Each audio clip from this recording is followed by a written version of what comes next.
In the dim glow of a cluttered restoration studio, hidden away in the back rooms of a quiet archival firm, sat Alina Voss, a meticulous expert known for breathing new life into forgotten photographs. It was late autumn when the package arrived, a small, dust-covered glass plate negative, wrapped in yellowed tissue and accompanied by a brief note from an estate sale in rural New England. Harlow Family, circa 1906, it read, found in attic. Worth restoring. The image that emerged on her high-resolution screen was classic Edwardian formality. A stern father in a high-colored suit, a mother with lace at her throat, gazing softly ahead, 3 older children standing rigidly behind, and in the foreground, perched on a velvet stool, the youngest child, a boy no older than 5, with wide eyes and a faint, almost knowing smile. At first glance, it was charming, a perfect snapshot of a prosperous family frozen in time. Scratches marred the plate, emulsion flaked in places, but nothing unusual. Elena adjusted the contrast, removed the blemishes layer by layer, sharpening the details until the faces gleamed with unnatural clarity. She paused on the youngest boy, his features so delicately captured. The porcelain skin, the tousled curls, the buttoned boots dangling just above the floor. Something about his expression nagged at her, a subtle asymmetry she couldn't place. Curiosity pulled her closer. She selected the zoom tool, magnifying his face bit by bit, revealing pores in the negative that hadn't been visible before, the fine texture of his collar, the reflection in his dark eyes. And then, as the pixels resolved into impossible focus, Alina froze. The room's hum of computers seemed to fade, her breath catching in her throat. What stared back from the screen wasn't the innocent gaze of a child from 1906. It was something else entirely. Something that had been waiting, patiently hidden in the shadows of time, for someone to finally look close enough. The package arrived on a gray November morning, unremarkable at first glance. A small, padded envelope postmarked from a tiny town in rural New England.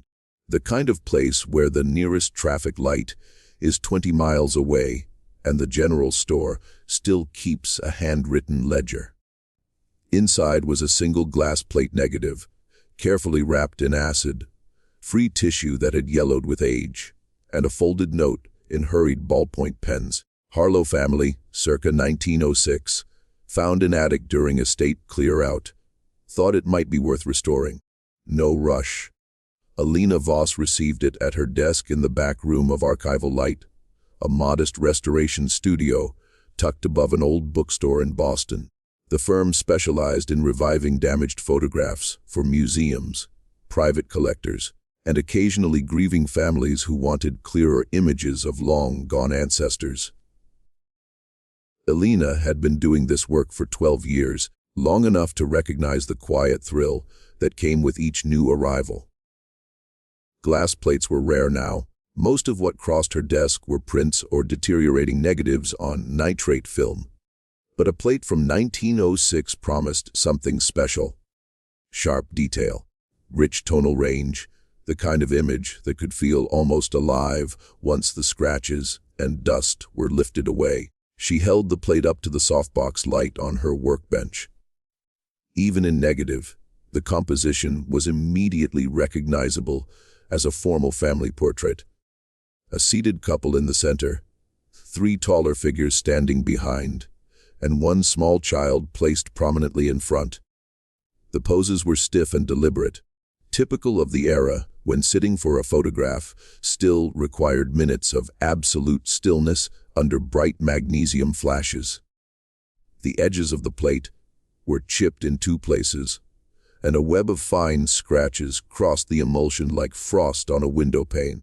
But the core image was intact. Someone had taken care to store it properly all these decades. Alina logged the job into the system as Harlow Family Portrait 1906, glass plate negative 5x7 inches. Donor anonymous, no deadline specified. Standard restoration rate. It looked like a straightforward project scan at high resolution, Invert to positive, clean dust and scratches digitally, balance contrast, and deliver a printable file. She estimated 4 to 6 hours of work, spread over a couple of quiet afternoons when the studio wasn't busy with rush orders from auction houses. That evening, after the other restorers had gone home, she carried the plate to the scanning room. The flatbed scanner she used was a specialized model built for fragile negatives. Cool LED lighting, no heat, vacuum hold, down to keep the glass perfectly flat.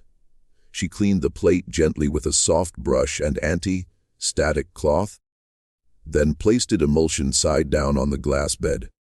The preview scan took only seconds.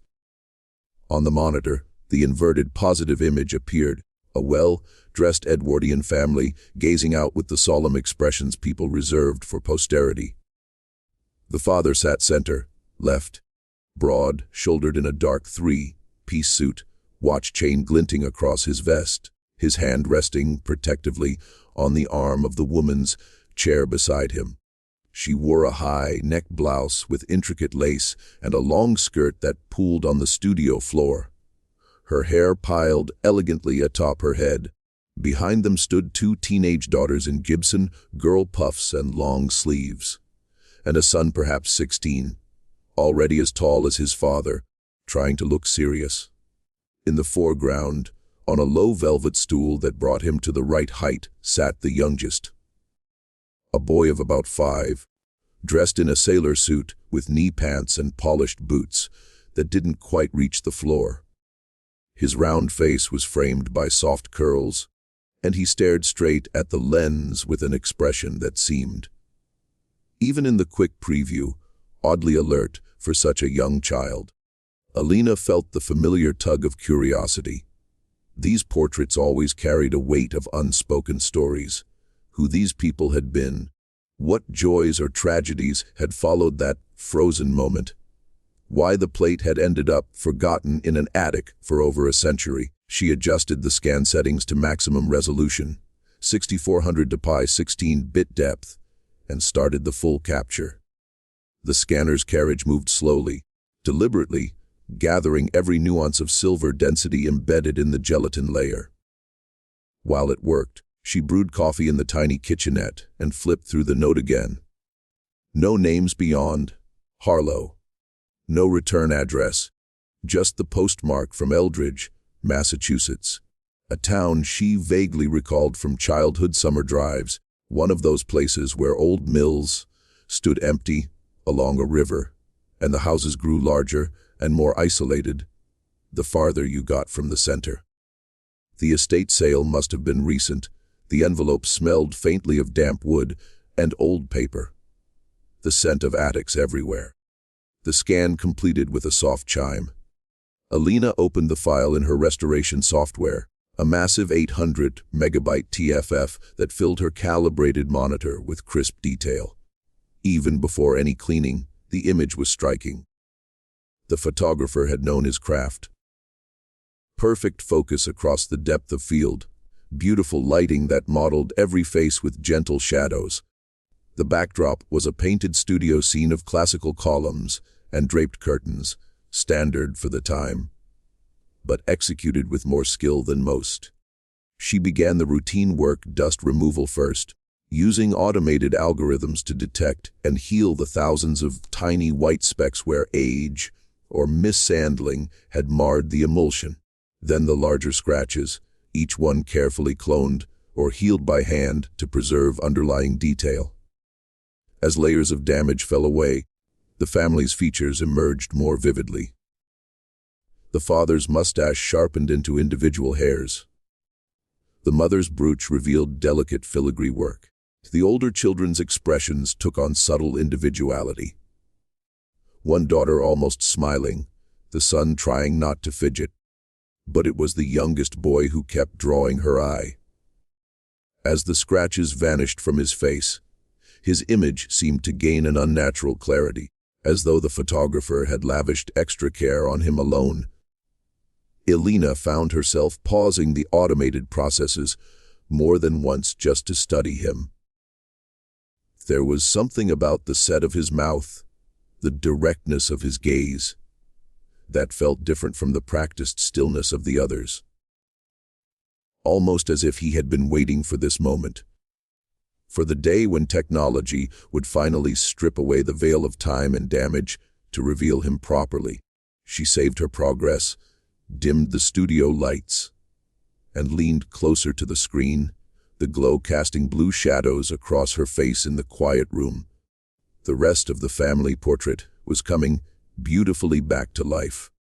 But the youngest child's face was only just beginning to show what it had truly captured all those years ago. With the scan complete and the raw digital file open on her primary monitor, Alina began the meticulous phase that separated routine cleanup from true restoration. She worked in layers, always non-destructive, preserving the original scan untouched beneath a stack of adjustment masks. First came the frequency separation, isolating texture from tone so she could smooth away the fine cracks and emulsion flaws without softening the faces. Then the curves adjustment, gently lifting the shadows to recover detail in the dark suits and skirts, while keeping the highlights from blowing out. Each change was subtle, incremental, the kind of work that revealed itself only after hours of accumulation. As the image brightened, the Harlow family seemed to step forward in time. The painted backdrop gained depth, the fox marble columns, picking up faint brush strokes the naked eye, had never registered on the negative. The lace on the mother's collar resolved into individual threads, each one catching the long, extinct flash of a 1906 studio lamp. Alina found herself smiling faintly at the small discoveries. The glint of a tie pin shaped like a horseshoe on the father. The tiny ribbon bow almost lost in one daughter's hair. These were the rewards of her profession, moments when history exhaled and became human again. Yet the youngest boy continued to command her attention in ways she couldn't quite rationalize. While the rest of the family sharpened predictably, his features emerged with an intensity that felt disproportionate. The scanner had captured every grain cluster in the emulsion, and now, under her careful enhancement, those grains aligned into details almost too precise. She caught herself returning to his face again and again, adjusting local contrast around his eyes, dodging the highlights on his cheeks to bring out the roundness of childhood. It was professional diligence. She told herself nothing more. Children's faces were delicate. Over-sharpening could turn them harsh. Under-sharpening left them ghostly. Balance was everything. She applied a mild noise reduction to the entire plate, then masked it off selectively so the skin tones stayed natural. When that was done, she began spotting, removing the last stubborn flecks and scratches that the automated tools had missed. One long diagonal scratch crossed the boy's forehead like a pale scar. She cloned healthy skin from his temple to cover it, feathering the edges until the repair vanished. Another cluster of dark spots peppered his left cheek. She healed them with content, aware fill, watching the algorithm samples surrounding pixels and rebuild what should have been there. With each correction, his face grew clearer, smoother, more present. At some point the studio clock read past 9, the city outside reduced to the occasional swish of tires on wet pavement far below. Alina had turned off all lights except the soft glow of her monitors and a single desk lamp angled away from the screen to kill reflections. In that cocoon of blue light she leaned closer, elbows on the desk, chin resting on interlaced fingers. The boy's eyes, now fully cleaned, were large and dark, the irises a deep charcoal that held subtle gradients the original photographer had somehow captured despite the limitations of orthochromatic plates. She increased the midtone contrast just a fraction more, wanting to see if there was catchlight in those eyes, the tiny white spark that brought life to a portrait. There was no catchlight. That struck her as odd. The rest of the family showed faint reflections from the studio lamps, pinpricks of white in each pupil. But the boy's eyes remained flat, absorbing rather than reflecting. She told herself it was simply the angle. He was lower, seated, perhaps outside the main cone of light. Still, the observation lingered. She selected the dodge tool, set to highlights at 5% opacity, and brushed ever so lightly over the pupils, trying to coax out a believable specular glint. Nothing looked right.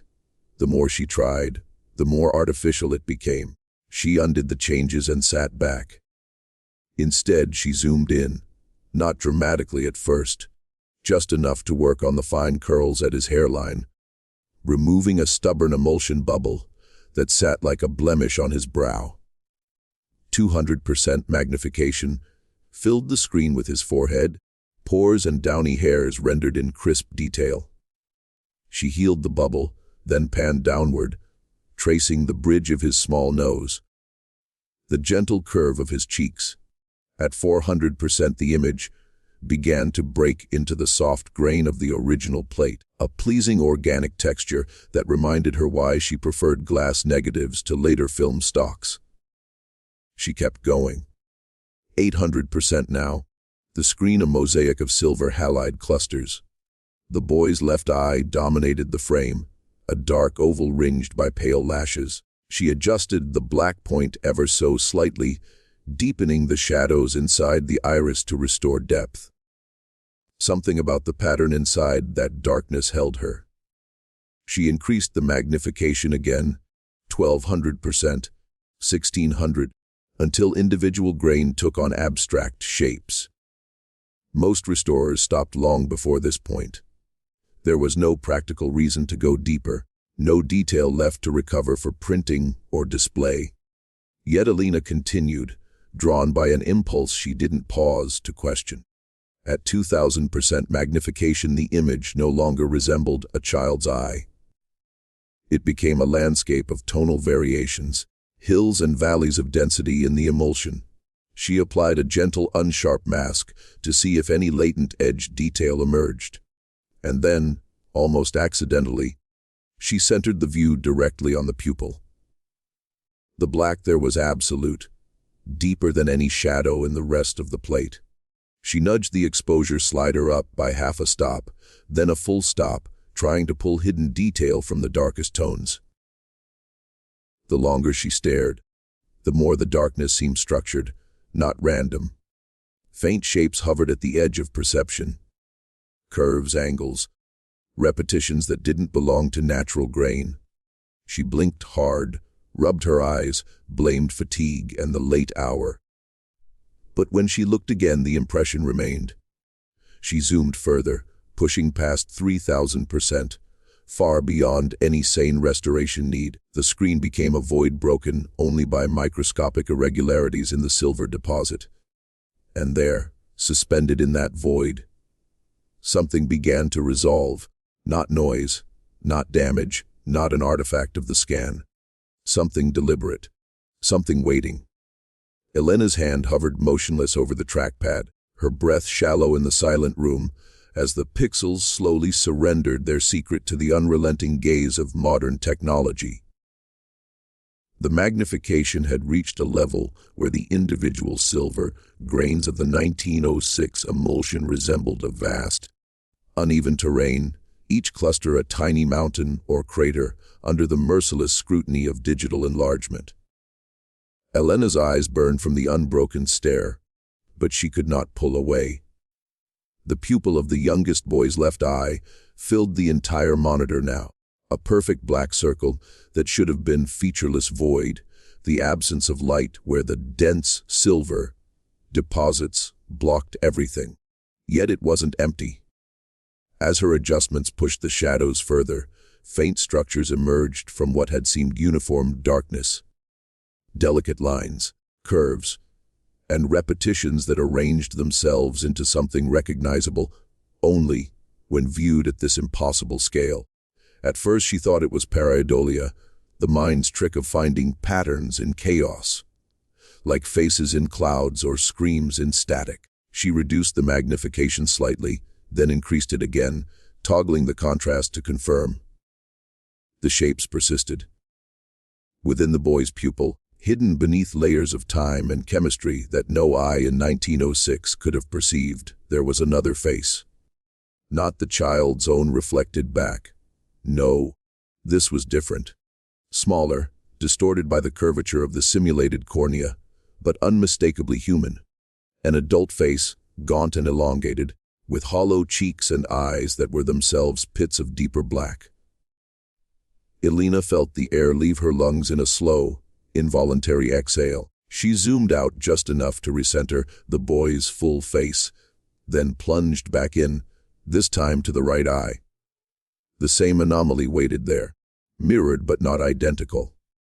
The hidden face angled slightly differently, as though whatever it was had shifted its gaze between the moments the shutter opened and closed. The details sharpened with every incremental push of the slider, thin lips parted in what might have been a silent scream or a whisper.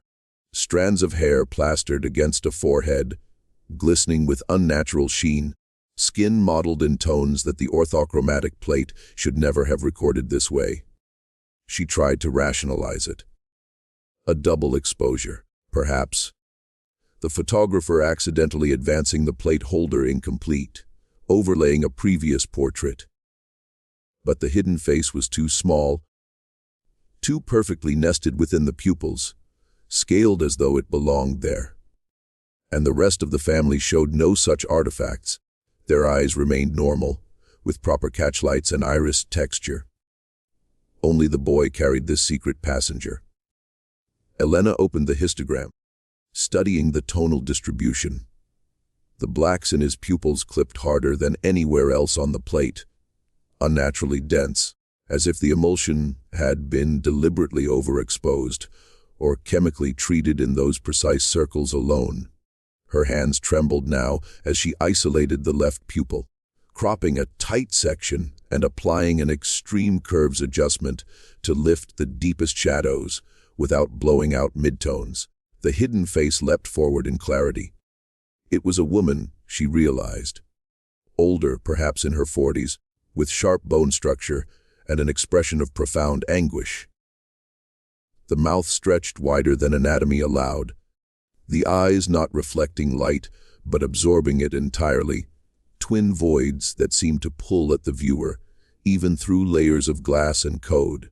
Fine cracks radiated from the corners of those eyes, like fractures in porcelain, or perhaps tears frozen mid-fall.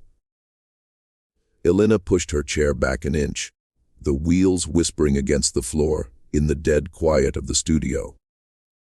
The room felt colder, though the thermostat hadn't changed. She glanced at the original glass plate, under the softbox light. Innocent, opaque, revealing nothing to the naked eye. Whatever this was had only become visible because modern tools had stripped away the forgiving limitations of early photography, forcing the negative to yield details it was never meant to hold. She considered calling in Marcus from the lab downstairs, or emailing the file to a colleague for a second opinion. But the thought of sharing it, of letting someone else see what stared back from inside a 5-year-old's eyes, filled her with an inexplicable dread. Instead, she returned to the screen, zooming deeper still, past 5,000%, where the grain dissolved into digital noise, and yet the hidden face retained its coherence, almost defying the resolution limit. The woman's gaze appeared directed not at the 1906 camera, but forward, through time, as though she had positioned herself there deliberately, waiting for the day when technology would advance far enough for someone to notice. Elena felt watched in return, the hairs on her arms rising as the impossible portrait within the portrait seemed to sharpen its focus on her. She captured screenshots at various magnifications, layering them in a new document to compare. Side by side, the boy's innocent surface smile and the tormented adult face nested in his eyes created a visual dissonance that made her stomach turn. How many people had looked at prints made from this plate over the decades? Hung it on walls, tucked it into albums, never suspecting what lay concealed in plain sight. And why only the youngest child? Why had the photographer, or fate, or something else chosen his eyes as the hiding place?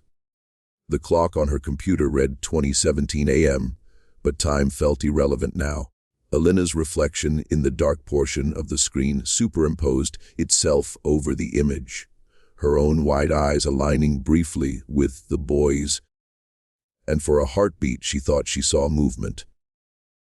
A flicker in the hidden woman's expression, the mouth opening wider, the crack spreading like frost across glass. She blinked, and it was still again, but the impression lingered, cold and certain, that whatever had been captured inside those pupils was no longer content to remain unseen. Elena's fingers hovered over the keyboard, the glow from the monitor casting elongated shadows across the studio walls that seemed to shift when she wasn't looking directly at them. The hidden face in the boy's pupil, a gaunt woman with cracked porcelain skin and a mouth frozen in eternal plea, stared back unrelentingly, its black eyes defying the digital enhancements she'd applied. Rational explanations crumbled one by one. No double exposure artifacts in the surrounding emulsion. No chemical staining unique to that area. No scanner glitch replicated on re-scans of the original plate. This was embedded intentional, captured in 1906 by whatever primitive lens had pressed against the Harlow family's solemn faces. Her pulse thudded in her ears as she minimized the image, the woman's tormented visage lingering like an afterimage on her retinas. She needed context, something to anchor this impossibility to the real world. The note had mentioned Eldridge, Massachusetts. And Eldridge, she corrected herself, scanning the postmark more closely under her desk lamp. Not a major city like Boston or Springfield, but a speck on the map in Worcester County, the kind of rural hollow where old money built isolated estates amid pine thickets and forgotten mill ponds. Elena pulled up her browser, the studio's Wi-Fi humming faintly as tabs multiplied. Family search, ancestry previews, Massachusetts Vital Records Archives, digitized town ledgers from the Massachusetts State Archives. Harlow Family Eldridge 1906, yielded fragments at first.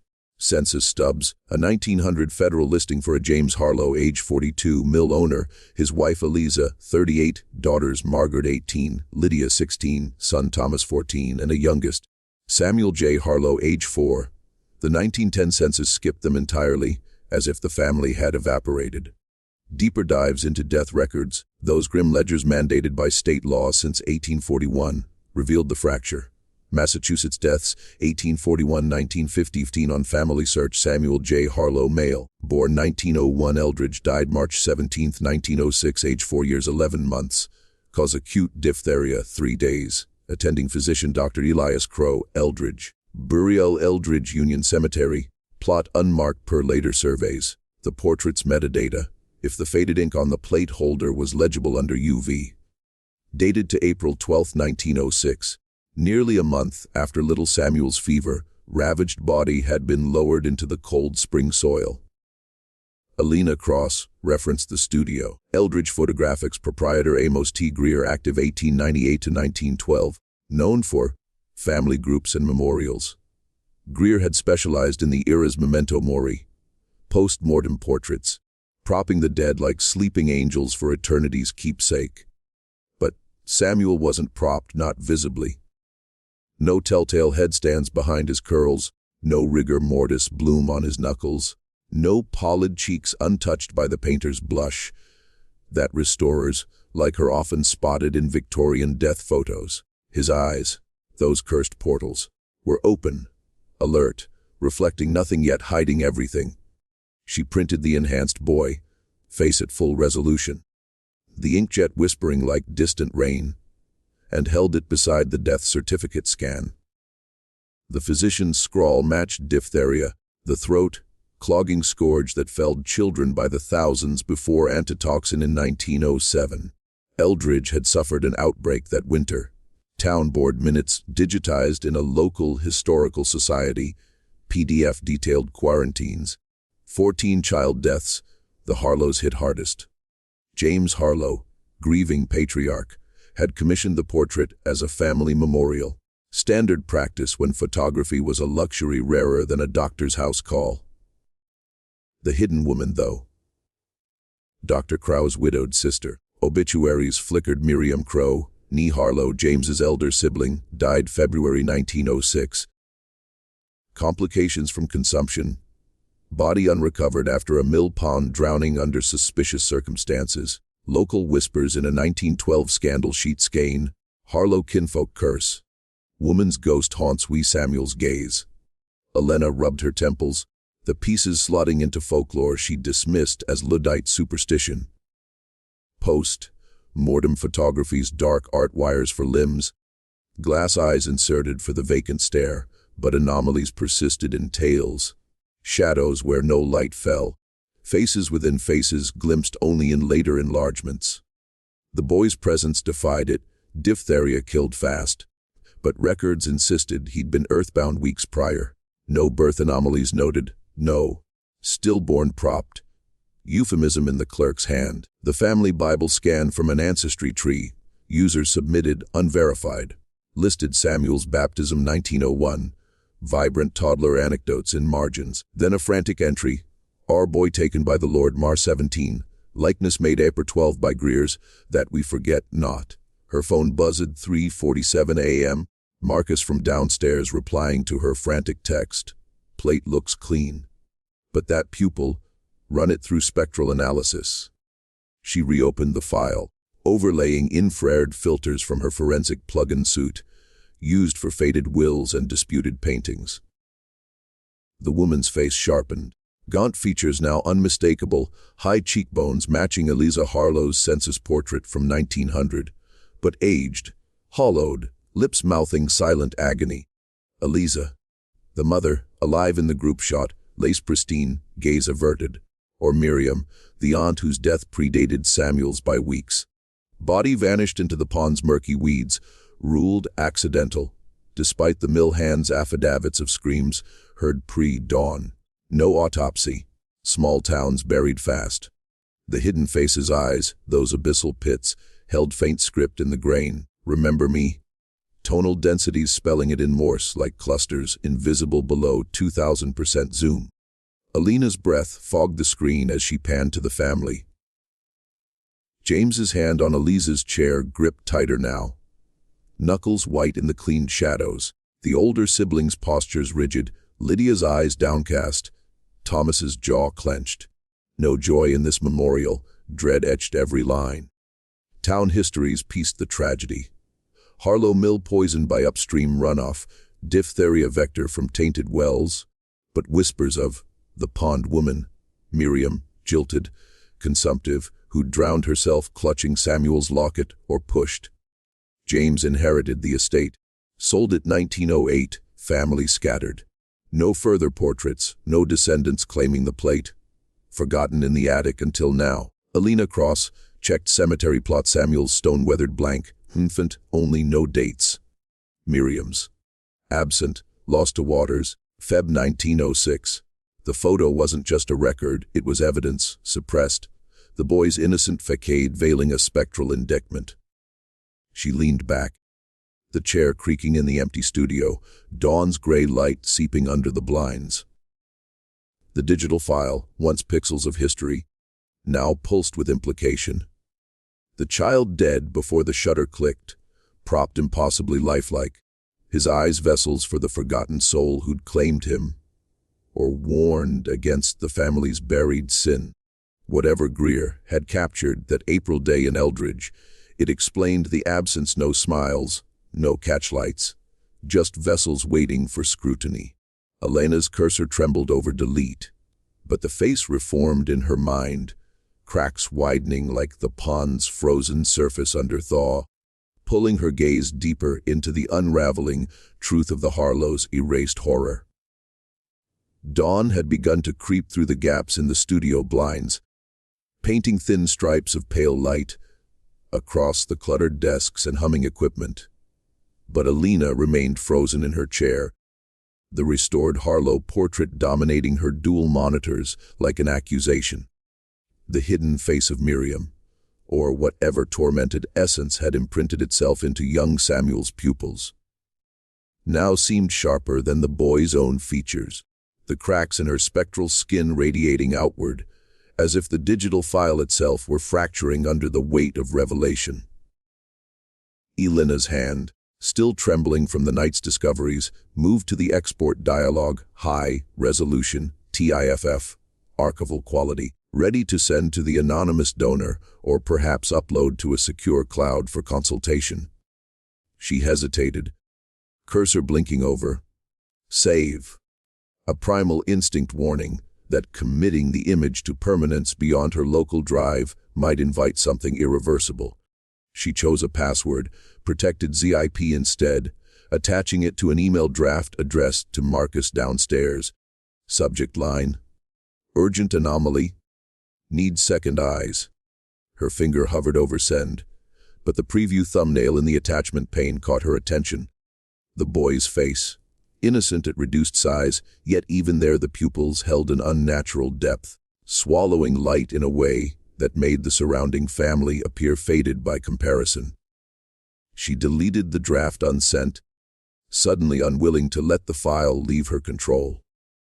Instead, she copied it to an external drive, then to another, backups nested like Russian dolls, as if duplication might dilute whatever presence lurked within the pixels. By midday, hunger finally drove her from the studio, but the image traveled with her on her phone. A low-res screenshot she'd impulsively taken at 4 a.m., zoomed on the left pupil where Miriam's mouth stretched in silent agony. Waiting for coffee in the shop below, Elena opened the photo again, tilting the screen away from prying eyes. In the brighter ambient light, the hidden face appeared almost translucent, the cracks glowing faintly as if backlit from within. A notification chimed, an automated backup service confirming upload to her personal cloud. She hadn't initiated it. The studio's scheduled sync must have captured the working files overnight. Her stomach twisted as the progress bar completed. The portrait now existing beyond physical media, dispersed across servers she couldn't locate. That evening, back at her apartment, curiosity overrode caution. She connected her laptop to the larger display, opening the cloud folder remotely. The file downloaded faster than expected, almost eagerly, and when it rendered, subtle differences emerged the woman's eyes. Previously voids, now held faint reflections of Alina's own studio. The softbox light, her silhouette hunched over the keyboard. Impossible. She hadn't been in frame during scanning. She closed the lid abruptly, heart racing, but the afterimage persisted. Miriam's gaze tracking her across the darkened room.